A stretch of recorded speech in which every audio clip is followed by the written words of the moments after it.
We invited you to Dorne because we needed your help. You came to Dorne because you needed our help.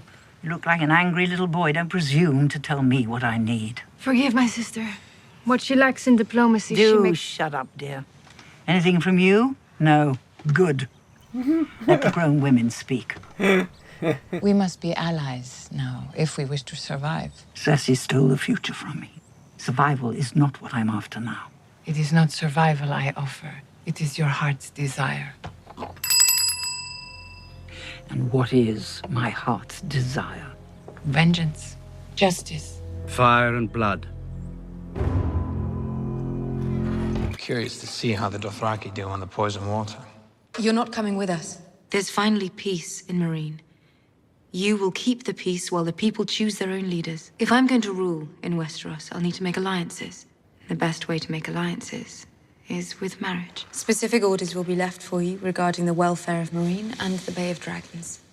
The Bay of Dragons? We can't call it Slaver's Bay anymore, can we?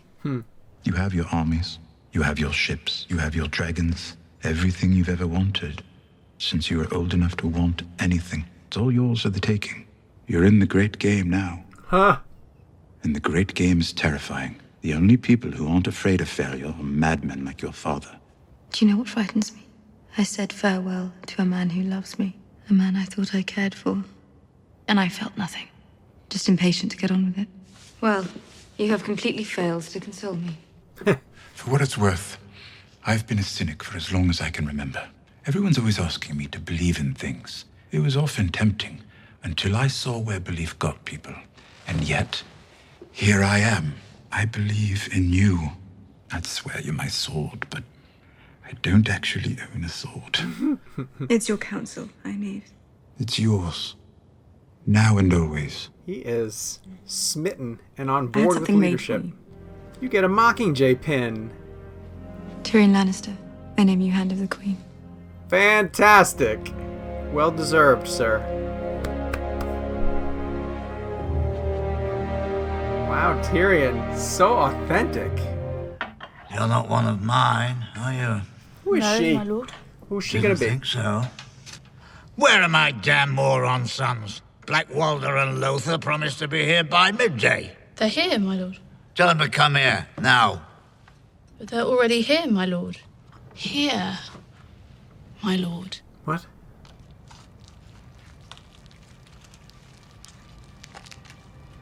They weren't easy to carve. My name is Arya Stark. I want you to know that the last thing you're ever going to see is a Stark smiling down at you as you die.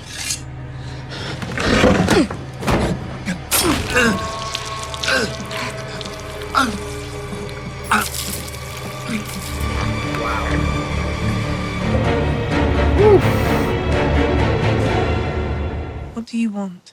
I thought you knew what I wanted. Every time I'm faced with a decision, I close my eyes and see the same picture. Whenever I consider an action, I ask myself, will this action help to make this picture a reality? A picture of me on the Iron Throne and you by my side. Ew. It's a pretty picture. News of this battle will spread quickly through the Seven Kingdoms. I've declared for House Stark for all to hear. You've declared for other houses before Lord Baelish. It's never stopped you from serving yourself. I actually hate the way Littlefinger consistently manipulates people. It's exhausting and disgusting after 6 This is full where I leave you. seasons. You're not coming with us? The wall's not just ice and stone. Ancient spells were carved into its foundations. The dead cannot pass. The Great War is coming, and I still fight for the living. I'll do what I can, as long as I can. Thank you, Uncle Benjen. I wish you both good fortune. Are you sure you're ready for this? I'm the Three-Eyed Raven now. I have to be ready for this.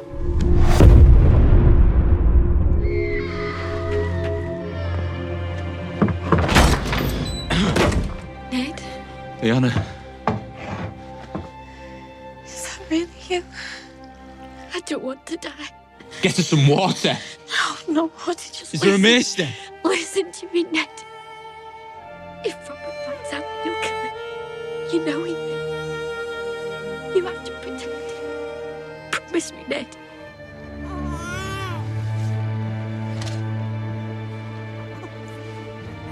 Promise me, Ned. Promise me.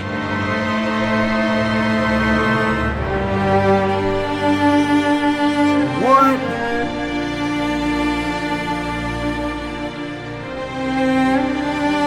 What? The war is over. Winter has come. We should ride home and wait out the coming storms. The war is not over. And I promise you, friend, the true enemy won't wait out the storm. He brings the storm. I don't know if I can process what just happened. Stop this scene for a second.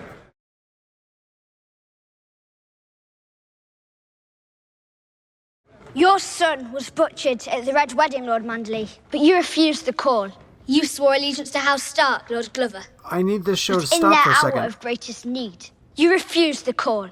And you, Lord Kerwin, your father was skinned alive by Ramsay Bolton. Still, you refused the call. But House Mormont remembers. The North remembers. We know no king, but the king in the North whose name is Stark. I don't care if he's a bastard. Ned Stark's blood runs through his veins. He's my king, from this day until his last day. Not quite Ned Stark's blood. Lady Mormont speaks harshly. And truly. I didn't commit my men to your cause, because I didn't want more Manderleys dying for nothing. But I was wrong. Jon Snow avenged the Red Wedding. He is the White Wolf. The king in the North. I did not fight beside you on the field, and I will regret that until my dying day. There's nothing to forgive, my lord. I'd say no, but you're gonna need every force you can find. There will be more fights to come. House Glover will stand behind House Stark, and I will stand behind Jon Snow. The king in the north! The king in the north!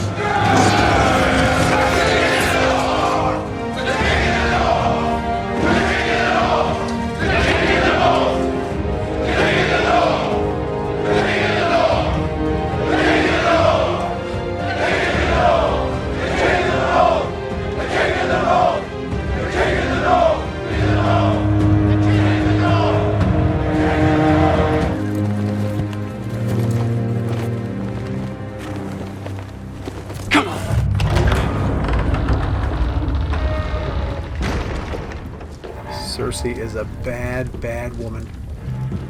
Huh.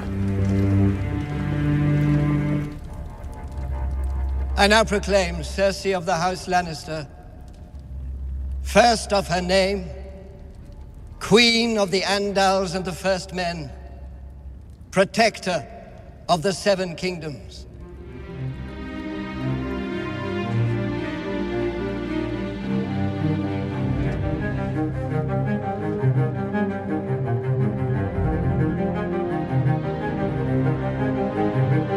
Long may she reign. Long may she reign.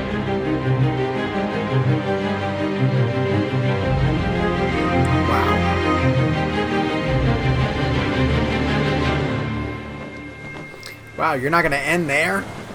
That's where you end.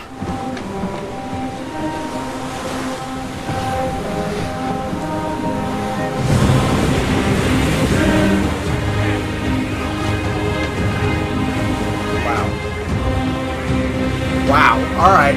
Everything's finally coming together.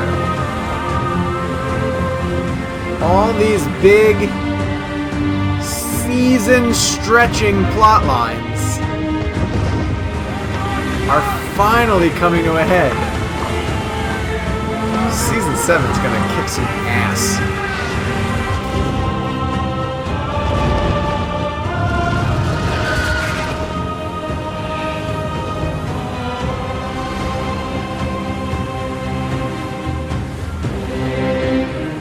You know who's going to be really happy to see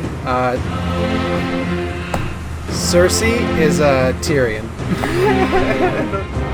Look at that fleet Daenerys brings with her. Wow.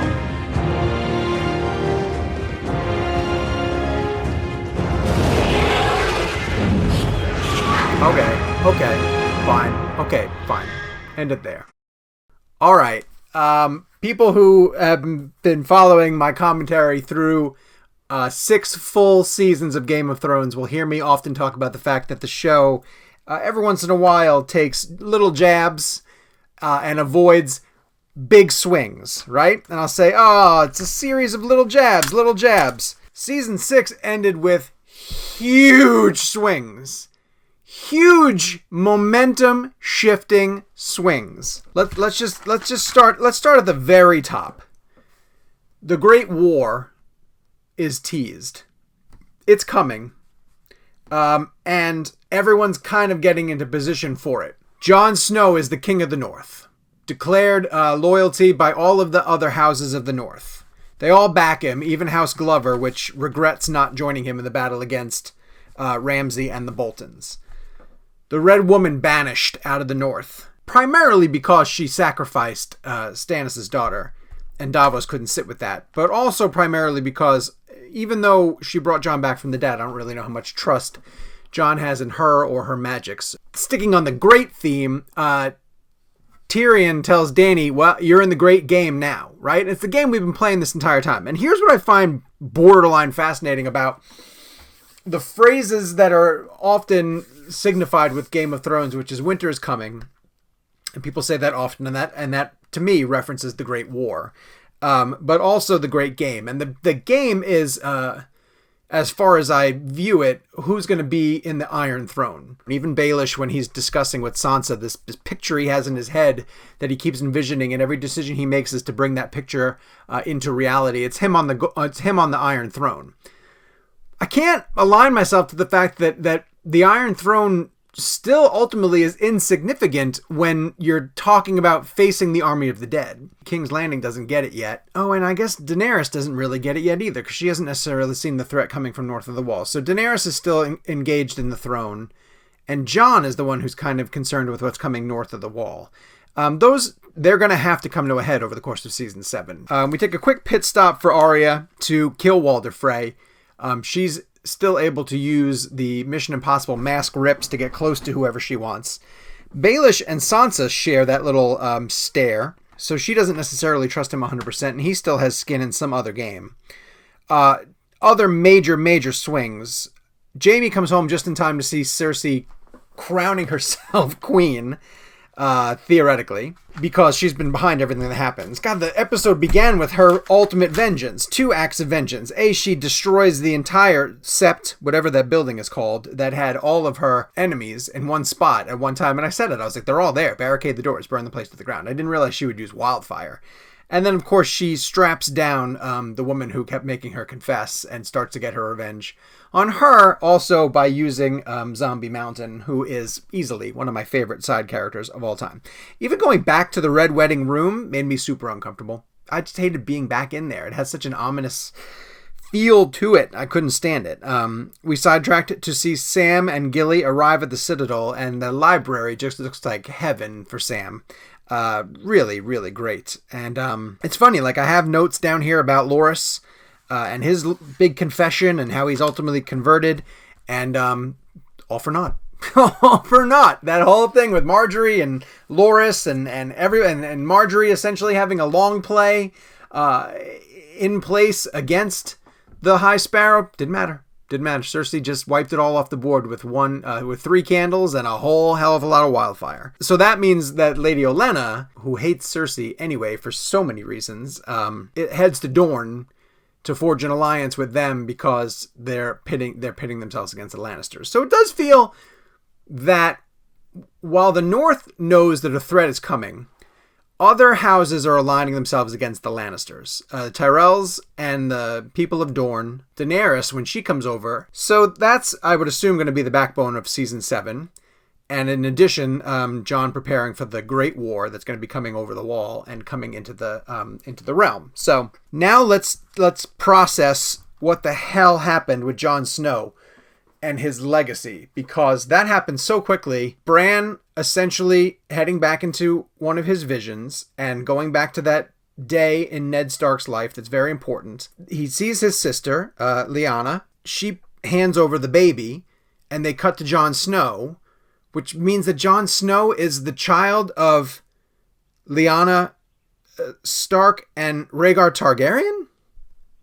Is that right? Because that's major. Like, that's significant. A, it means Ned didn't cheat on Cat. He accepted his sister's child and protected him this whole time. And of course, it means that Jon has a claim to the throne and a bond with Dany. Oh, I couldn't, like, that happened so quickly, and then we dove right into Jon being declared King in the North by everybody. It was like the whole season ended on, just like I said, massive swing after massive swing after massive swing. And that's great. You guys know I'm a huge fan of that. I'd much rather see big momentum shifts in this show, because this show, the reason why I demand big swings and momentum shifts in this show is because the show can sustain it. The show has so many characters that you can take big risks with these multiple characters. You're not going to damage multiple storylines. My God, that's huge. All right.